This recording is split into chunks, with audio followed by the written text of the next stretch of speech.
Comment calculer sa capacité d'emprunt en 2023 on va dire dans une nouvelle ère où tout va très vite au niveau des taux qui augmentent et surtout la question que tout le monde se pose, j'aimerais protéger mon argent, mettre mon argent dans l'immobilier, mais en fonction de mon salaire, combien je peux emprunter, par quoi je peux commencer? Et on va répondre à cette question tout de suite.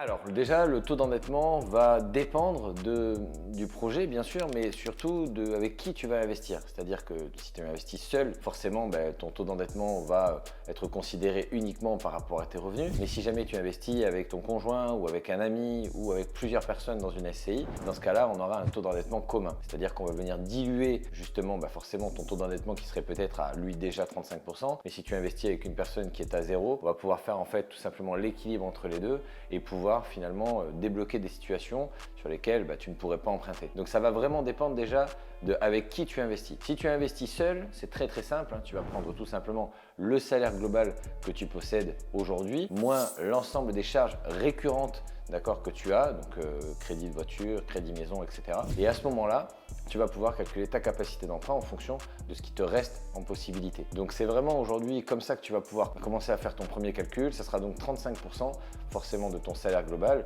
Si aujourd'hui par exemple tu gagnes 1000 euros, on va prendre 35% de ces 1000 euros, ça fait 350. Si tu as déjà un crédit de 150 euros pour la voiture, un crédit de 100 euros pour un crédit à la consommation, dans ce cas-là, sur ces 350, il ne te restera que 150 euros de possibilités pour pouvoir justement investir dans l'immobilier, tout en sachant que ce n'est pas le seul calcul, puisqu'en fonction du projet, tu auras également les revenus locatifs à additionner, mais on verra ça juste un petit peu après dans cette vidéo. Alors quelque chose qu'on entend bien souvent, tu sais, c'est par rapport au fait que les banques demandent de plus en plus un apport. Là où hier, je déconseillais totalement de mettre un apport, aujourd'hui ça peut être une stratégie peut-être intéressante suivant bien sûr l'apport que tu as de côté, en réfléchissant toujours sur un retour d'investissement, c'est-à-dire si je place cet argent, combien de temps je vais mettre à la récupérer. Exemple, je place 10 000 euros dans mon investissement immobilier, je récupère 1000 euros de cash flow par mois, ça veut dire qu'en 10 mois, j'ai récupéré mon argent directement sur mon compte, ce qu'on appelle un ROI, voilà, retour sur investissement. Finalement, tu as investi 10 000, tu les récupères rapidement et ça t'a permis de pouvoir obtenir ton crédit. Pourquoi ça peut devenir intéressant maintenant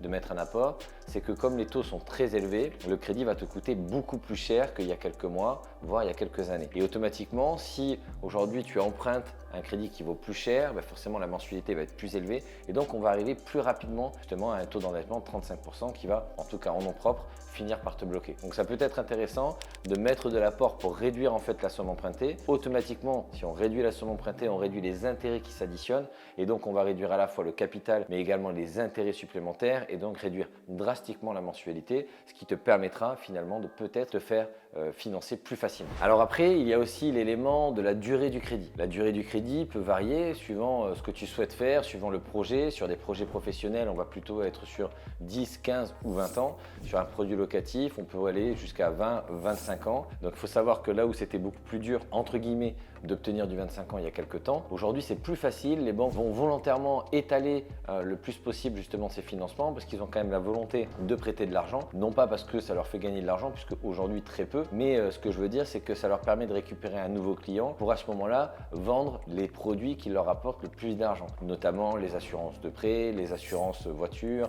l'assurance de la maison, également potentiellement une assurance vie et après plein d'autres produits annexes qu'ils pourraient avoir. Donc en gros, les mouvements bancaires, les frais de carte bleue, tout ça, c'est ce que les banques veulent récupérer. À ce moment-là, leur produit d'appel vraiment aujourd'hui pour pouvoir attraper de nouveaux clients, c'est dire je vous octroie le crédit, mais vous rapatriez vos comptes. Donc c'est comme ça en tout cas que la banque va gagner de l'argent et à ce moment-là, ce sera à toi bien sûr de choisir. Maintenant, à toi de choisir suivant la durée du financement. Je te conseillerais toujours d'aller chercher la durée la plus longue pour réduire tout simplement forcément la mensualité et pouvoir empiler les crédits comme des dominos pour pouvoir t'endetter un maximum. Alors je sais que sur le papier, quand je dis endetter un maximum, on peut se dire il est moitié fou, mais attention, je parle de bonne dette, je parle de dette qui va te permettre de générer un actif, qui va te générer de l'argent. Je ne parle pas de rouler en Ferrari alors que tu n'as pas les moyens. Alors comme tu le sais, en 2023, il est aujourd'hui un petit peu plus compliqué d'investir. Tout s'est un petit peu durci. C'est d'ailleurs pour ça que j'ai préparé pour toi un produit 100% gratuit, un e-book dans lequel je te donne vraiment ma méthode pour pouvoir aller, en tout cas de manière plus sereine, arpenter la route de l'investissement immobilier. Tu le retrouveras juste en dessous